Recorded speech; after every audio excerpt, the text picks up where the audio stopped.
Conor, can you just tell me a little bit about what's going on in the Conrad Hotel here today? So today there's an auction of two publicly owned sites owned by the Office of Public Works.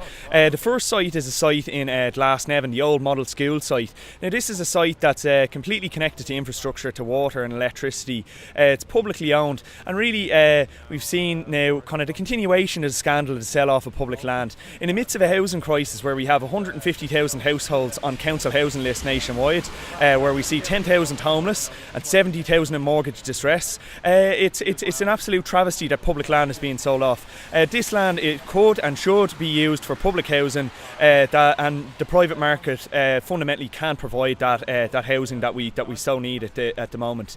There's also a second site that I should mention in the city centre, another site, a car park site owned by the OPW. So there's two sites today, and again it's a continuation of a trend of councils and state agencies selling off valuable public land in the midst of the worst crisis to hit in the history of the state.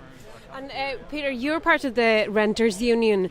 Yeah. Can you just tell me why you think this is important to protest the sale of public land, and what do you think should be done with that public land? Yeah, it's all interconnected. Like, the housing crisis is obviously affecting everybody. So obviously the reality is the government aren't building public housing, and the fact that we have so much public land in Ireland, we have a land zone in Ireland for 114,000 units that they could build on now.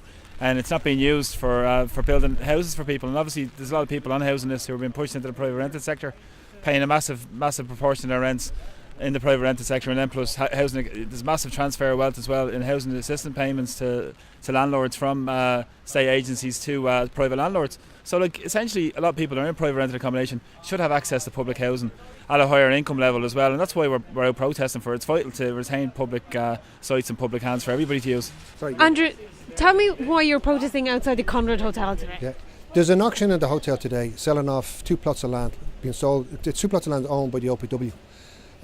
Normally I don't care whether people sell land or sell houses or whatever on an auction. But in this case it's it's a disgrace, because the land is state land, right? We're in the middle of a housing crisis, and the land should be used for housing, public housing, community gain, anything but other than sold as an asset for private people.